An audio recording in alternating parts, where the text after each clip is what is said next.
Welcome back to our comprehensive series on cognitive psychology.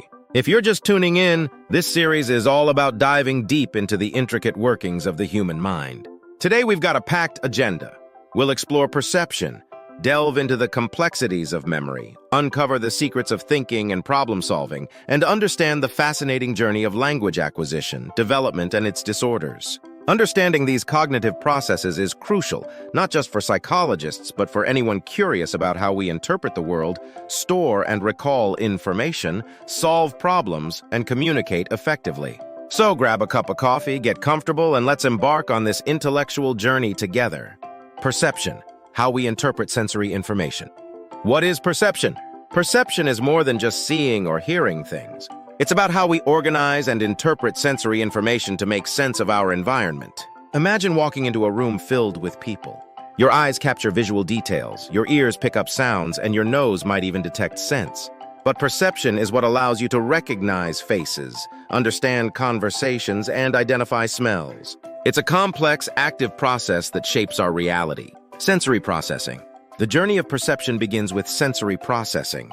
This is the initial stage where our sensory receptors, specialized cells in our eyes, ears, skin, nose, and tongue, detect physical stimuli. Each type of receptor is tuned to specific stimuli. For example, photoreceptors in our eyes respond to light, while mechanoreceptors in our skin respond to pressure and touch.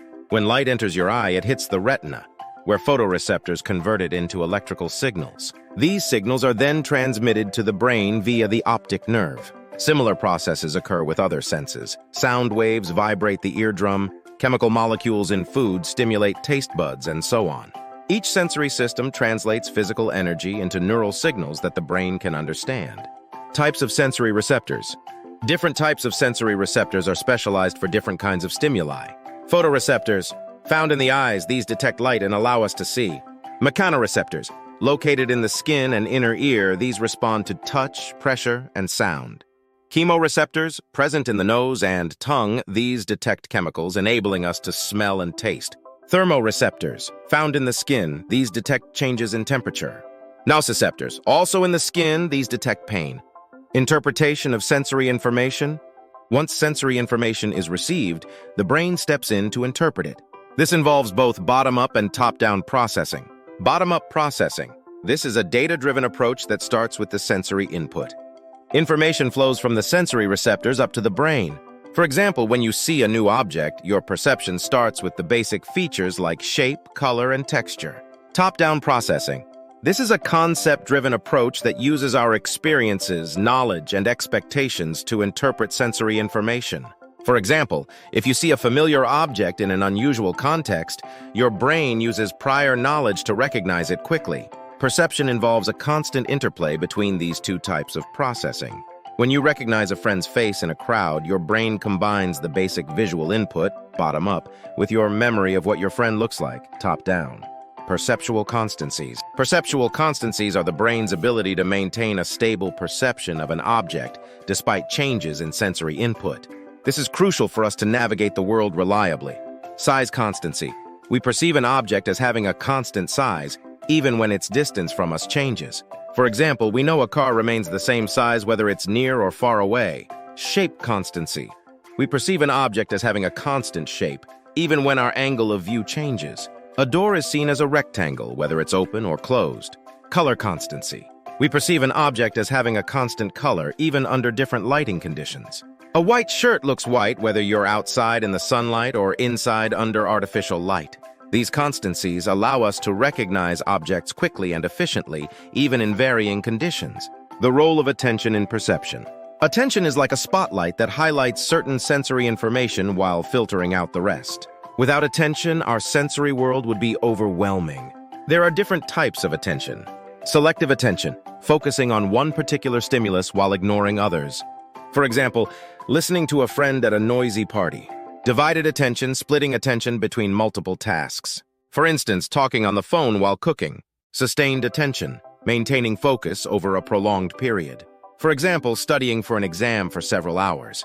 Attention can be influenced by various factors, such as the novelty of a stimulus, its intensity, and our own motivations and goals. Common perceptual phenomena. Our perception is not always accurate. Sometimes it can be tricked by certain phenomena. Optical illusions. These are discrepancies between the physical reality and our perception. They reveal how our brain interprets visual information. For example, the Muller-Lyer illusion makes two lines of the same length appear different because of the way the arrowheads are oriented. Gestalt principles. These principles explain how we naturally organize visual elements into groups or unified wholes. Some key principles include similarity. We group elements that are similar in appearance. Proximity. We group elements that are close to each other. Continuity. We prefer continuous figures. Closure. We fill in gaps to create a complete whole object. These principles help us make sense of complex visual scenes quickly and efficiently. Real-world applications of perception. Understanding perception has practical applications in various fields. Design and ergonomics. Designers use principles of perception to create user-friendly products and interfaces. For example, the layout of a website or a smartphone app is designed to be intuitive based on how we perceive and process visual information. Safety and navigation. In aviation, understanding perception helps design better cockpit displays and improve pilot training, reducing the risk of errors. Marketing and advertising. Advertisers use perceptual principles to capture attention and make products more appealing. For example, using bright colors and striking images to attract consumers. Memory, short-term versus long-term memory processes.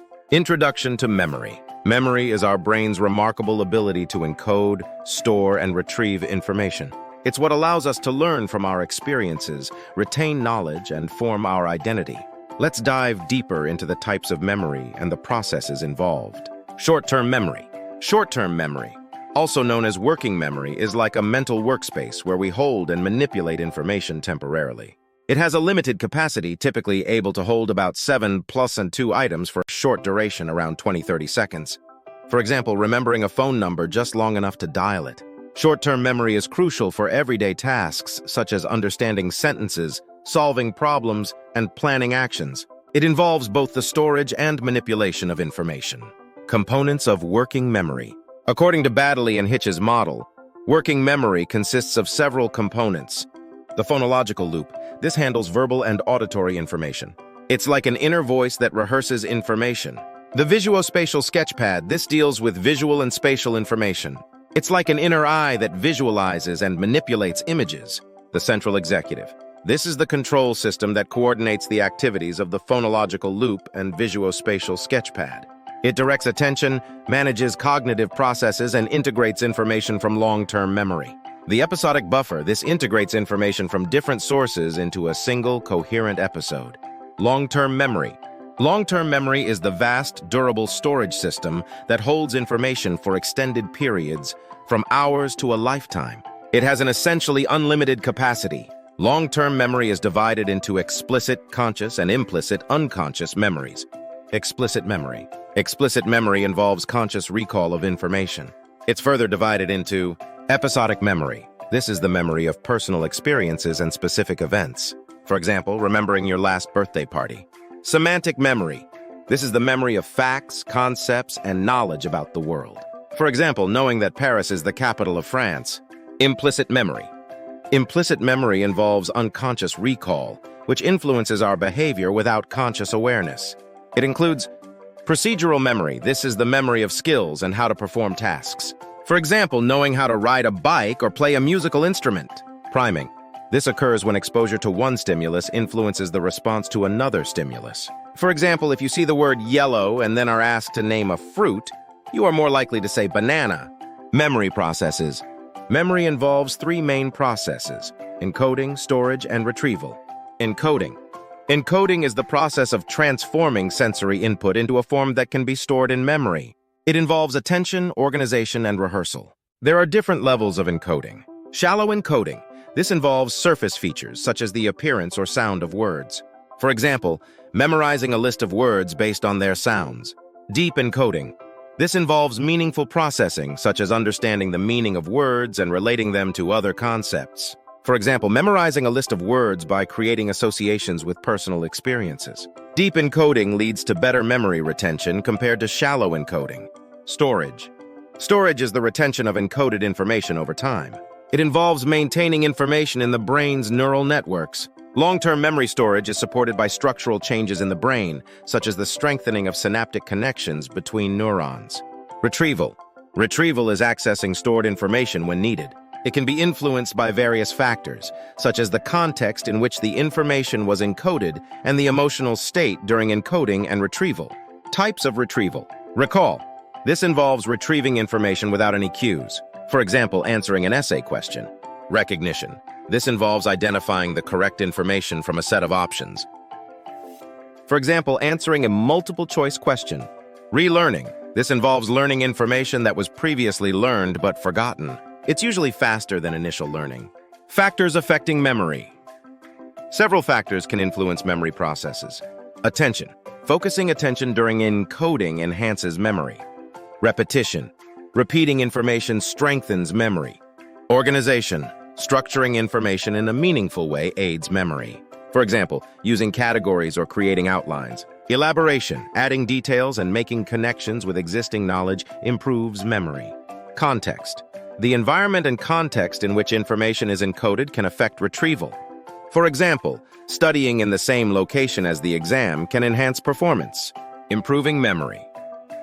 There are various techniques to enhance memory. Chunking. Grouping information into meaningful units. For example, breaking a long number into smaller chunks. Mnemonics. Using memory aids, such as acronyms or visual imagery. For example, using homes to remember the Great Lakes, Huron, Ontario, Michigan, Erie, Superior.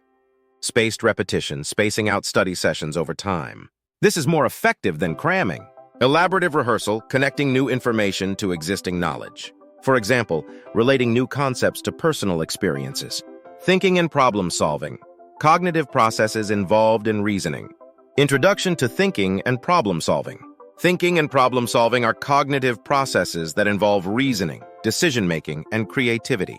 These processes are vital for overcoming challenges and making informed decisions. Types of thinking. Different types of thinking play a role in problem solving. Convergent thinking. This involves focusing on a single best solution to a problem.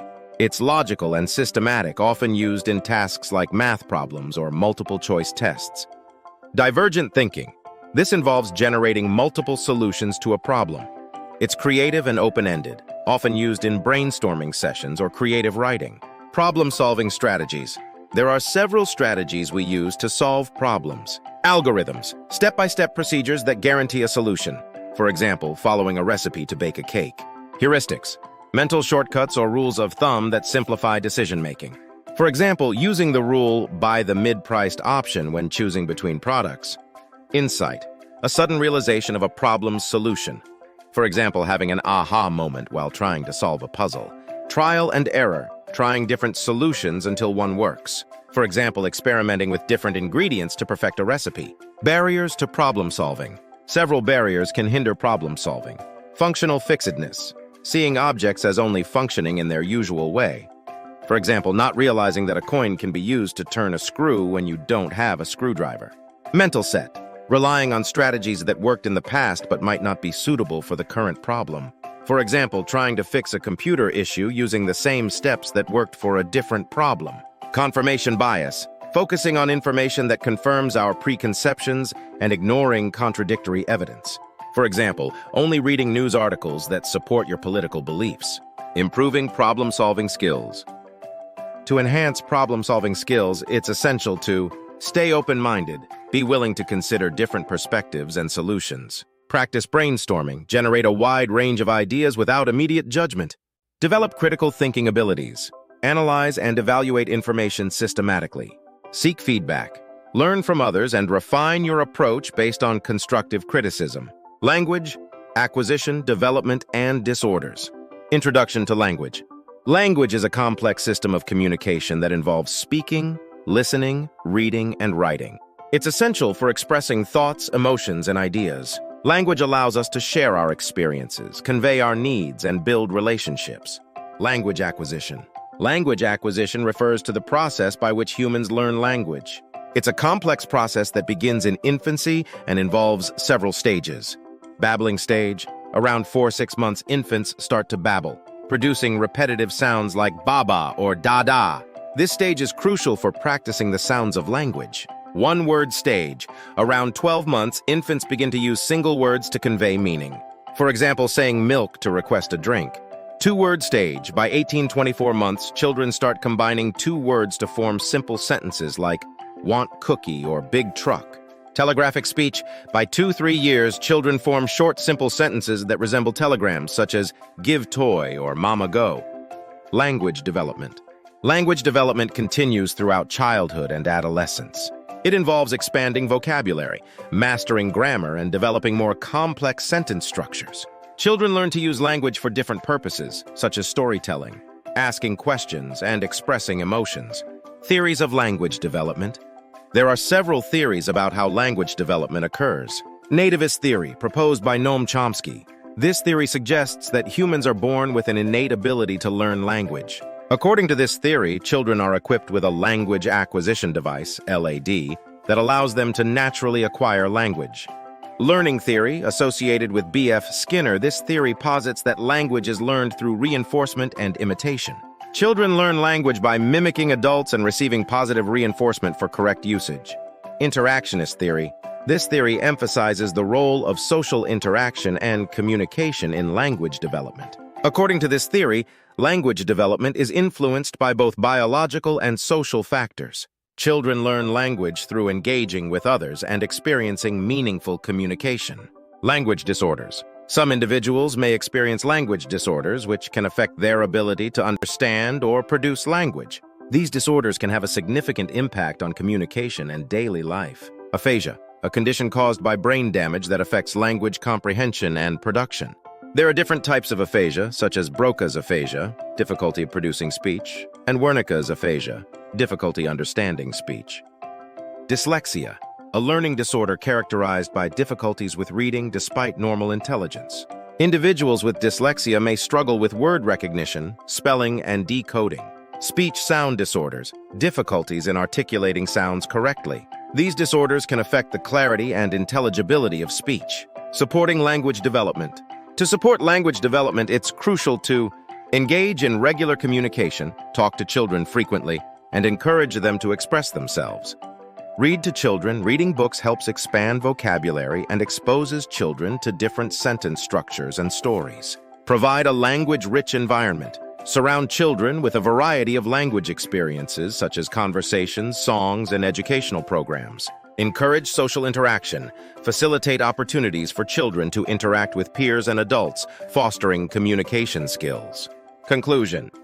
And there you have it, an in-depth exploration of perception, memory, thinking, and problem-solving, and language in cognitive psychology. These elements are integral to understanding how our minds work and how we interact with the world around us. Thank you for joining us, and don't forget to like, comment, and subscribe for more content on cognitive psychology and other fascinating topics. See you next time.